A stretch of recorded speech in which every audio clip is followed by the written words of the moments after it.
क्या Islamic NATO का जो दायरा बढ़ रहा है वो मिडिल ईस्ट से आकर अब यहाँ साउथ ईस्ट में भी आएगा और बांग्लादेश में भी आएगा? ये क्या है? ये दम है खबर में? जब तक सत्ता में रहेगी और अवामी लीग जब तक सत्ता से बाहर रहेगी तो किसी भी संभावना से हम इनकार नहीं कर सकते। इस तरह के समझौते को सार्वजनिक तौर पे करते हैं तो फिर प्रेशर बढ़ता है कि ये जो एक इस्लामिक नेटो बना है इसका विस्तार तो होना तय है। अमेरिका का जो सुपर पावर का अस्तित्व रहा है वो कम हो रहा है और चीन उभार पे जा रहा है। इतना आसान नहीं है जो इस्लामिक नाटो जो ऊपर से दिख रहा है, ऐसा नहीं है। अभी देखिए सऊदी अरब और यूएई के बीच में भी आपसी झगड़े शुरू हो चुके हैं इस्लामिक नाटो को लेकर। इससे बात उठता है कि भारत की जहां तक बात है, भारत इस तरह की किसी गठबंधन में नहीं जाएगा, ये तो तय है। क्यों तुर्की का इंटरेस्ट मिडिल ईस्ट के साथ साथ अब यहाँ साउथ ईस्ट में भी देखने को मिल रहा है?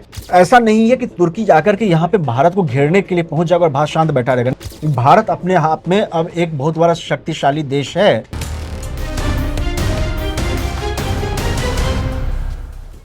एक तरफ ढाका में सऊदी अरब के राजदूत ने बांग्लादेश के बीएनपी बांग्लादेश नेशनलिस्ट पार्टी नेता और बांग्लादेश के प्रधानमंत्री तारिक रहमान से मुलाकात कर उन्हें सऊदी क्राउन प्रिंस मोहम्मद बिन सलमान एमबीएस की तरफ से आधिकारिक बुलावा सौंपा है, तो दूसरी ओर तुर्की के मीडिया में आई एक रिपोर्ट ने, एक खबर ने हलचल मचा दी है। दावा किया जा रहा है कि तुर्की, पाकिस्तान और सऊदी अरब का रक्षा समीकरण, इनका डिफेंस एग्रीमेंट जो है वो बांग्लादेश को भी इस्लामिक नेटो की तर्ज पर एक साझा रक्षा गठबंधन में जोड़ने की बिसात बिछा रहा है। आखिर तुर्की का येनी शफाक अखबार बांग्लादेश को लेकर क्या दावे कर रहा है? क्या तुर्की और पाकिस्तान मिलकर बंगाल की खाड़ी यानी बे ऑफ बंगाल तक अपने असर को बढ़ाना चाहते हैं? और ये भारत की सुरक्षा के लिए कितनी बड़ी बात है? और महत्वपूर्ण यहां यह भी कि बांग्लादेश के प्रधानमंत्री तारिक रहमान भारत के न्योते को ठुकरा रहे हैं। ब्रिक्स समिट में भारत की तरफ से उनको स्पेशल इनविटेशन दिया गया था क्योंकि बांग्लादेश मेंबर नहीं है ब्रिक्स का, लेकिन फिर भी उनको न्योता दिया गया और उन्होंने उसके ऊपर एक शर्त लगा दी कि आप शेख हसीना को हमारे पास भेजिए वापस बांग्लादेश में, तभी हम आपसे आगे कोई संबंध रखेंगे या कहें कि आपसे आगे बात करेंगे या आप प्रधानमंत्री भारत में आएंगे। तो क्या कुछ इस वक्त चल रहा है? क्यों तुर्की का इंटरेस्ट मिडिल ईस्ट के साथ साथ अब यहां साउथ ईस्ट में भी देखने को मिल रहा है? और दूसरी तरफ ट्रंप ने जिस तरह से तारीफ की है इस नेटो, इस्लामिक नेटो की, तो क्या समीकरण बनते हुए दिखाई दे रहा है? भारत के लिए क्या स्थिति है?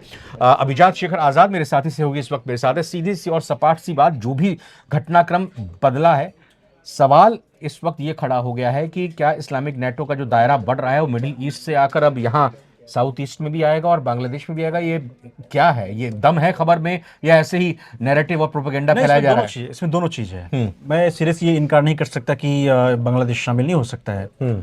होने के लिए कुछ भी हो सकता है। जियो पॉलिटिक्स हम सब समझते हैं कि कुछ भी हो सकता है। जब पाकिस्तान शामिल है इसमें और सऊदी शामिल है, तुर्की शामिल है और मिस्र, हालांकि अभी तक मिस्र ने इनकार किया, लेकिन हो सकता है आने वाले वक्त में मिस्र भी शामिल हो, अजरबैजान और फिर सीरिया, इराक वगैरह सबको शामिल करने की कोशिश तुर्की की तरफ से की जा रही है। अब सवाल उठता है कि प्रोपेगेंडा हो सकता है या नहीं। तो ये जिस अखबार ने ये ब्रेक किया है, ये अखबार तुर्की के जो पार्टी है, सत्ताधारी पार्टी है, यानी रेचेप तय्यप एर्दोगान जो राष्ट्रपति हैं, उनकी जो पार्टी है उस पार्टी की करीबी अखबार है ये। अच्छा। और भारत के खिलाफ आज से नहीं, ये कई महीनों से, या इनफैक्ट पिछले साल जो ऑपरेशन सिंदूर हुआ था उसके बाद से ही ये भारत के खिलाफ फर्जी और नैरेटिव गढ़ने के लिए कुख्यात रहा है ये अखबार। ये येनी शफाक जो अखबार? Yes yes okay. सो अगर ये, और अखबार में एक चीज और है, इसने लिखा है कि कल्पना की गई है। ये एडिटोरियल है या किसी लेखक के विचार है? ओपिनियन है, जो जिस तरह से एक्सपर्ट्स जो होते हैं अपने अपने विचार देता है, उस विचार में एक तरह से ये कल्पना किया गया है कि अगर इसमें बांग्लादेश भी शामिल होता है, और इसमें देखिए पॉइंट ये दिया गया कि भारत और बांग्लादेश के बीच में संबंध चूंकि अभी अच्छे नहीं चल रहे हैं, तो बांग्लादेश जो है वो भारत के अलावा अपनी सिक्योरिटी के लिए इस गठबंधन पर एक विकल्प के तौर पर इस पर विचार कर सकता है। जो जिस गठबंधन जो हम लोग बात करें इस्लामिक नेटो जिसको कहा जा रहा है, जिसमें सऊदी, तुर्की और पाकिस्तान है। तो अब है कि इसमें हो सकता है ये कल्पना की गई, इसलिए ये प्रोपेगेंडा भी हो सकता है, क्योंकि तुर्की जो है पाकिस्तान के प्रोपेगेंडा को बढ़ाने में तुर्की हमेशा से आगे रहा है। प्रोपेगेंडा जो फैलाया जाता है उसमें कुछ देश जो हमेशा से आगे रहे हैं, जैसे चाइना हो गया, तुर्की हो गया, ये लोग ऐसा ही काम करते रहे अपनी बातों को रखने के लिए। दूसरी बात है कि क्या ये सच हो सकता है? हो सकता है, इसमें कुछ मतलब इसमें मैं इनकार नहीं कर सकता हूँ कि नहीं हो सकता है। बांग्लादेश फिलहाल के लिए जब तक कि तारिक रहमान रहेंगे, और शायद अगर अवामी लीग की सरकार जो सत्ता में रहने वाली है, मतलब नहीं आएगी, बीएनपी जब तक सत्ता में रहेगी और अवामी लीग जब तक सत्ता से बाहर रहेगी, तो किसी भी संभावना से हम इनकार नहीं कर सकते हैं कि नहीं हो सकता है, हो सकता है, होने के लिए कुछ भी हो सकता है। इसको एक तरह से ये भी इस तरह से भी देखा जा सकता है अभिजात कि भाई आपने कहा कि एक अनुमान लगाया गया है, एक अनुमान इस आर्टिकल में लगाया कल्पना गया की कि ये गई। संभव है, कल्पना की गई है कि संभव है बांग्लादेश में शामिल हो सकता है। यानी कि आपने एक तरह से दाना डालने की Yes, कोशिश yes, की yes, है, बिल्कुल, बिल्कुल, आपने वाटर टेस्टिंग करने की कोशिश की है कि भारत से क्या रिएक्शन आता है और बांग्लादेश की तरफ से। देखिए, अगर आपको कोई इस्लामिक नेटो में किसी देश को शामिल करना है तो वो जब तक हस्ताक्षर एग्रीमेंट पर नहीं होंगे तब तक पब्लिकली सामने नहीं आएंगे, बिल्कुल। पर्दे के पीछे सारी बातें होती रहेंगी, फिर अचानक एक दिन पता चलेगा कि भाई ये देश इसके अंदर शामिल हो गया। अभी भी जो है इसको काफी, जब सऊदी और इन लोगों ने, पाकिस्तान और तुर्की ने किया है, तो तुर्की के राष्ट्रपति जाने वाले हैं सऊदी अरब। ये लगभग 2 दिन पहले तक किसी को पता नहीं था, बहुत इसको गुप्त रखा गया था, क्योंकि अगर जब आप इस तरह के समझौते को सार्वजनिक तौर पे करते हैं तो फिर प्रेशर बढ़ता है। भले डोनाल्ड ट्रंप ने अपने एंकर इंटरव्यू में कहा था कि डोनाल्ड ट्रंप ने इसकी तारीफ की है, लेकिन यकीन मानिए डोनाल्ड ट्रंप ने इसकी बाद में तारीफ किया, लेकिन 8-10 दिनों तक इनका कोई जवाब नहीं आया था, एक हफ्ते तक कम से कम। सो अमेरिका जैसे देश इस पर प्रेशर बनाते हैं, क्योंकि कहीं ना कहीं आगे जाकर के जब ट्रंप एडमिनिस्ट्रेशन हटेगा यहाँ से, तो अमेरिका के लिए ये जो एग्रीमेंट है ये खतरा होगा। और आप यकीन मानिए, इसलिए मैं एक चीज के लिए बिल्कुल सहमत हूँ और मैं इस चीज को मानता हूँ कि ये जो एक इस्लामिक नेटो बना है इसका विस्तार तो होना तय है, राइट। इसमें आने वाले वक्त में कई सारे और देश जो हैं वो जुड़ेंगे, ये आप बिल्कुल सही मान के चलिए, तय मान के चलिए, जुड़ेंगे ही जुड़ेंगे। अब सवाल उठता है कि इसका विस्तार किस हद तक हो पाएगा और इसका इम्पैक्ट किस हद तक हो पाएगा, कहां तक हो पाएगा, बात ये है। नहीं, इस पर थोड़ा मैं डिटेल में आऊंगा। आप बहुत बारीक पॉइंट यहाँ पर रख रहे हैं। देखिए, ये भी दर्शकों को हम आगे बताएंगे कि किस तरीके से जो बैरक्तियार जो ड्रोन है उसको यहाँ पर बांग्लादेश को ऑफर किया गया था तुर्की की तरफ से, सौंप दिया गया है और बांग्लादेश में सौंप भी दिया गया। दूसरी तरफ इससे पहले जब मोहम्मद यूनुस थे तो मोहम्मद यूनुस की तैयब अर्दगान के साथ मुलाकात और भेंट भी हुई थी। वो एक अच्छे अपने रिलेशन बनाने की कोशिश में बांग्लादेश और तुर्की नजर आ रहा था, और कुछ इतर नजर यहाँ पर अलग नजर नहीं आ रहे हैं तारिक रहमान भी मोहम्मद यूनुस से। लेकिन मेरा सवाल यह है कि आपने कहा कि दायरा इस्लामिक नेटो का बढ़ेगा। कहा जाता है कि आप जब कोई राजनीति करते हैं तो पहले एक ही फ्रंट को संभालिए, आप एक साथ अपने सारे फ्रंट मत खोलिए। आप ये बताइए कि इस्लामिक नेटो जो आज की तारीख में बना वो दो तरीके से नजर आता है। पहला तो ये कि भाई आप वर्चस्व ईरान का इस मायने में तोड़ना चाहते हैं कि भाई सऊदी अरब के साथ साथ बाकी ये सुन्नी बाहुल्य देश है, ये आपने एक नैरेटिव क्रिएट किया। दूसरा, आपने इजराइल को दिखाने की कोशिश की कि भाई अगर आप सऊदी अरब को नुकसान पहुंचाते हो या फिर अगर आप पाकिस्तान को, आए दिन आप तुर्की को लेकर बात करते हो, तो फिर हम लोग यहाँ पर तीनों जने साथ हैं।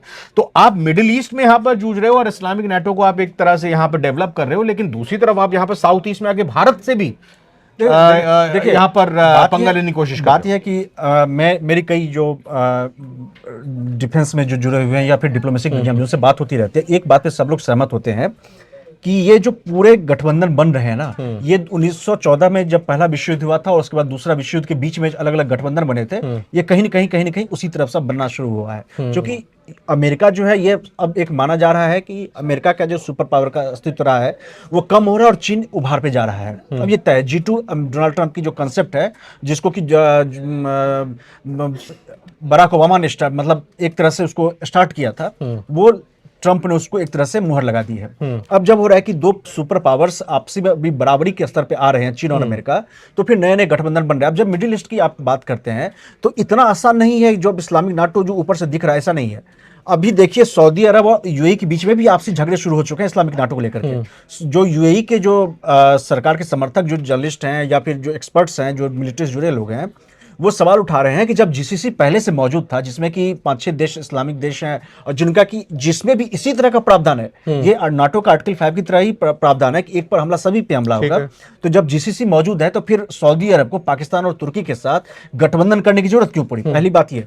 दूसरी बात ये, यूएई के एक्सपर्ट्स ये कह रहे हैं, यूएई में लोग सवाल ये पूछ रहे हैं कि सऊदी अरब से जब इनके साथ संबंध खराब हो रहे हैं तो क्या आप तुर्की और इन लोगों को लेकर के क्या प्रेशर बनाने की कोशिश कर रहे हैं यूएई के ऊपर में? तो अब दूसरी बात उठता है कि भारत की जहां तक बात है, भारत इस तरह की किसी गठबंधन में नहीं जाएगा, ये तो तय है। हाँ, मैं उसी सवाल पर आ रहा था। सवाल मैं छोटा सी और जोड़ता हूं, लेकिन इजराइल के साथ ऐसा कोई बाध्यता नहीं है। इजराइल यूएई के साथ बहुत आसानी के साथ कर सकता है अपने संबंध, और इजराइल अगर तुर्की चाहता है कि हम सऊदी और पाकिस्तान के साथ मिलाकर इजराइल पर प्रेशर बनाए, तो इजराइल के पास एजियन सागर में भी, भूमध्य सागर जिसको कहते हैं, वहां पे तुर्की के खिलाफ बहुत सारे पत्ते खुले हुए हैं, जैसे ग्रीस वगैरह हो गए, ये सब सारी इजराइल के बहुत अच्छे संबंध है।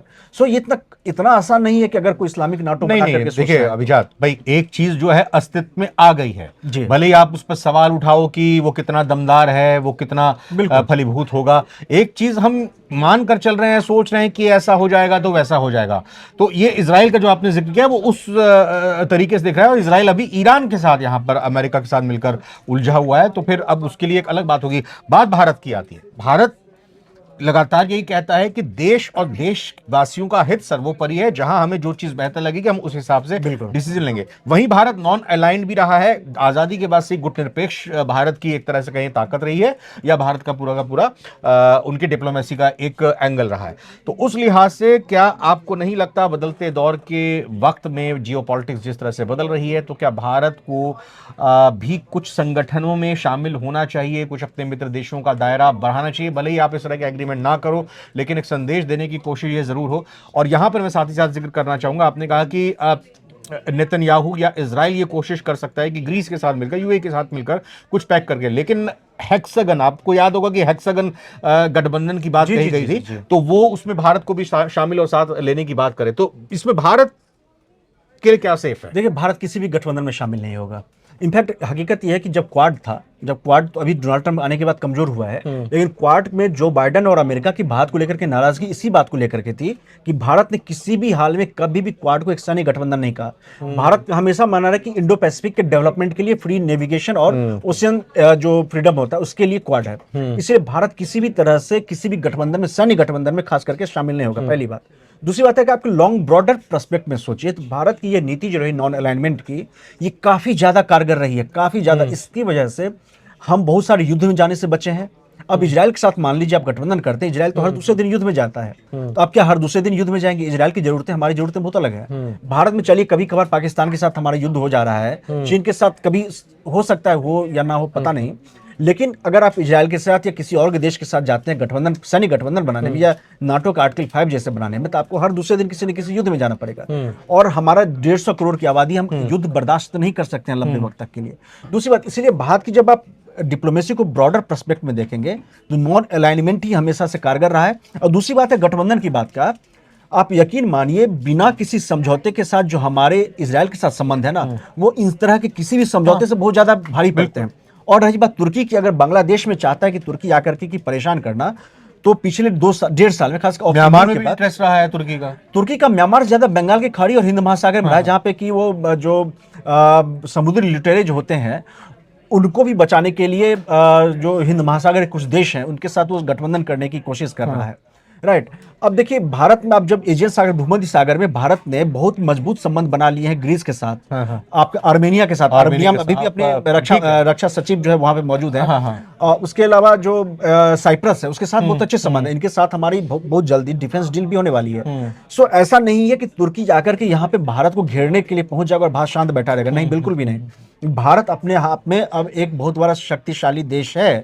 भारत के पास डिफेंस पावर, अब देख रहे हैं पिछले कुछ सालों में हमने डिफेंस प्रोडक्शन जिस तरह से मजबूत किया है, और आने वाले वक्त में हमने जिस तरह से अपना एक रोड मैप तैयार किया हुआ है, तो ऐसा नहीं है कितना आसान होगा। हाँ, जरूर हो सकता है कि जाकर के कुछ थोड़ी बहुत बदमाशी कर ले, आकर के बांग्लादेश के साथ हिंद महासागर में थोड़ी बहुत बदमाशी कर ले, बट इससे ज्यादा कुछ नहीं कर पाएंगे। हाँ, वैसे अगर देखा भी जाए हाल फिलहाल के 2 बड़े युद्ध जो चल रहे हैं, रूस और यूक्रेन की बात हो, या फिर दूसरी तरफ ईरान और अमेरिका की बात हो, अमेरिका के राष्ट्रपति ट्रंप कहते रहेंगे, लेकिन नेटो की तरफ से उनकी रक्षा के लिए कोई भी हॉर्मुज में नहीं कूदा। दूसरी तरफ अगर रूस की बात कर ले, जो कि यूक्रेन की बात करें, रूस ने हमला ही इसलिए किया था कि वो नेटो का सदस्य बनने वाला था, और इसी लिहाज से हम देख सकते हैं कि नेटो सदस्य देश सिर्फ पीछे से, बैकडोर से हथियारों के तौर पर मदद कर रहे हैं, लेकिन खुलकर हिम्मत उनकी भी नहीं हो पा रही है। तो इसलिए इतना आसान भी नहीं है कि आप भले ही कोई एग्रीमेंट कर लीजिए, किसी तरह की डील कर लीजिए, लेकिन उसके बाद आपका जब मन चाहे, जैसा मन चाहे, अपनी मनमर्जी कर सकें।